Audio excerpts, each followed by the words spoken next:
जिस दिन मैंने 20 घंटों में बॉट्स को हराया तब से मुझे एक सवाल बड़ा क्यूरियस रखता है। बॉट से खेलना एक अलग बात है, लेकिन एक रियल ह्यूमन से खेलना कितना मुश्किल हो सकता है। इसी को जानने के लिए मैं chess.com पे एक नया अकाउंट सेटअप करूंगा। जो भी नई चीजें मुझे अडेप्ट करनी होंगी उन्हें सीखूंगा और एक रियल ह्यूमन प्लेयर को हराऊंगा। देखते हैं ये नया एक्सपीरियंस क्या कंट्रीब्यूट करता है।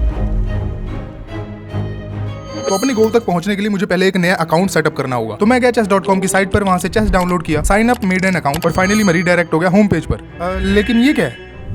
अभी मेरे को ऐसा शौक लगा है ना, मैं आसान शब्दों में कोशिश करता हूँ बताने की कि हुआ क्या है। तो बेसिकली मैंने जो चेस सीखा था और बॉट के साथ कंपीट किया था वो सारा मैंने किया था वाइट के पर्सपेक्टिव से। मतलब मैंने जो भी नॉलेज गेन की थी वो सारी वाइट के पर्सपेक्टिव से ही थी। लेकिन अभी जो हुआ है ना, मेरे को दे दिया गया है ब्लैक खेलने के लिए एंड आई डोंट नो कि इसको कैसे झेलना है। और सिर्फ एक प्रॉब्लम नहीं है, मुझे एक्चुअली दो प्रॉब्लम फिक्स करनी होंगी। ब्लैक साइड तो एक्चुअली मेरे को सीखना ही होगा, लेकिन जो 10 मिनट की टाइम बाउंड्री है।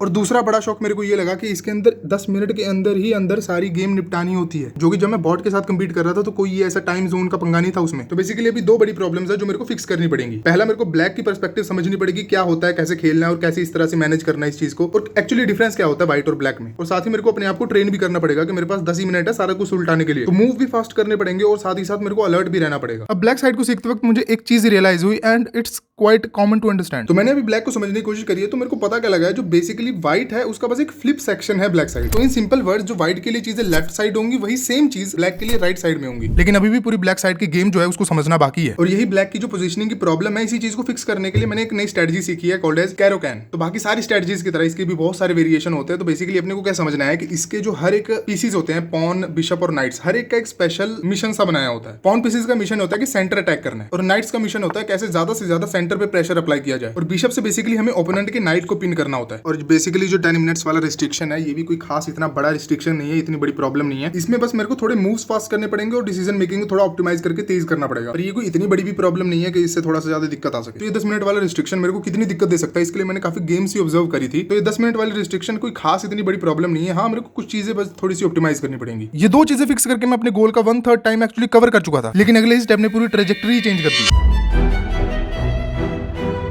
कुछ ट्रायल गेम खेलकर मैंने ये समझने की कोशिश करी कि जो बॉट प्लेयर हैं और ह्यूमन प्लेयर हैं उनमें मेन डिफरेंस क्या चीज है। और जो दो बड़े डिफरेंस मेरे को मिले हैं, उन्होंने मेरे पिछले सिस्टम को चेंज और अपडेट करने के दो बड़े रीजन दे दिए हैं। तो मैंने ऑब्जर्वेशन के लिए जितने भी मैच खेले थे उसमें से मैंने दो बड़े डिफरेंसेस नोट किए हैं, एक ह्यूमन प्लेयर और बॉट प्लेयर में। एक जो बड़ा डिफरेंस मेरे को ये नोट हुआ है, अगर बॉट प्लेयर के साथ काफी टाइम तक खेलते रहोगे तो उनके पैटर्न समझने लग जाओगे। मतलब ये तुम प्रिडिक्ट कर सकते हो कि अगर मैं ये मूव करूं तो एक्सपेक्टेड है कि वही मूव करेगा। Let me show you one. तो मैं व्हाइट से अगर पॉन D4 पे लॉन्च करता हूं तो एक्सपेक्टेड है कि यही पॉन यहाँ पे लाएगा। लेट्स सी, देखो एक्जैक्टली वही थिंग। तो बॉट प्लेयर काफी प्रेडिक्टेबल है, वहीं पे ह्यूमन प्लेयर काफी प्रेडिक्टेबल नहीं है। लाइक तुम ये नहीं कह सकते कि अगर मैं ये पैटर्न सीख चुका हूं तो सामने वाला यही मूव करेगा। और दूसरा डिफरेंस मेरे को ये पता लगा है कि एक बॉट प्लेयर 1 से 3 सेकंड लेता है अगला नेक्स्ट मूव लेने में, वहीं पे एक ह्यूमन प्लेयर 20 से 30 सेकंड भी ले लेता है एक मूव लेने में, सिर्फ एक मूव के लिए। तो सिर्फ ये दो डिफरेंसेस से ही तुम समझ सकते हो कि ये कितना बड़ा कॉन्ट्रास्टिंग है दोनों चीजें। And you know what that means, अपना पूरा एक्सपीरियंस नया होने वाला है। और इसी पूरे एक्सपीरियंस को एनहांस और फास्ट करने के लिए I need to repurpose my last knowledge, जिससे ह्यूमन प्लेयर से कंपीट करना और आसान हो जाएगा। तो मैंने पिछली वीडियो में चेस सीखते वक्त जितनी भी नॉलेज ली थी उसको मैं सारा रिपर्पस करने वाला हूं इसमें फिर से। तो जो भी सारी नॉलेज थी उसको मैंने ओपनिंग, मिडिल गेम और एंड गेम में स्ट्रक्चर कर दिया। It kind of look like this.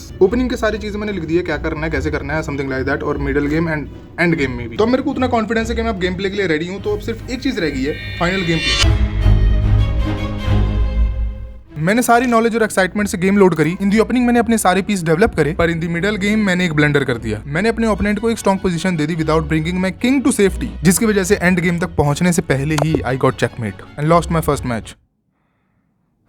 But एक नई गेम मैंने लोड कर दी, क्योंकि मुझे अब पता था कि पहली गेम में मैंने क्या गलती की थी। इस गेम की ओपनिंग में मैंने अपने पीसेस को तेजी से डेवलप किया, अपने किंग को सेफ्टी दी कैसल करके, और एंड गेम तक पहुंचते ही I won. But I was not satisfied at all, क्योंकि it was not a real win. तो बेसिकली मैं ऊपर से जीत तो गया, लेकिन मैं इसको एक रियल विन नहीं मानता, क्योंकि मैं बस एक टाइम की वजह से जीता हूँ कि मेरे पास ज्यादा टाइम था, वो बंदा टाइम की वजह से हार गया। I want a real win. मैं चेकमेट या फिर कोई अपॉर्चुनिटी की वजह से जीतना चाहता हूँ, रादर देन जस्ट एक टाइम के प्रेशर की वजह से। फॉर दैट सेटिस्फैक्शन मैं एक और मैच खेलूंगा। Fast opening, pieces developed, safe king. अब मुझे बस अच्छी पोजीशनिंग और अटैक्स पे ध्यान देना था। ये गेम मैं जल्दी जीतने वाला हूँ, ये श्योरिटी मुझे तब मिली जब मेरे ओपोनेंट ने ये वाला ब्लंडर कर दिया। बिना टाइम गवाते हुए I took that opportunity and immediately my opponent resigned.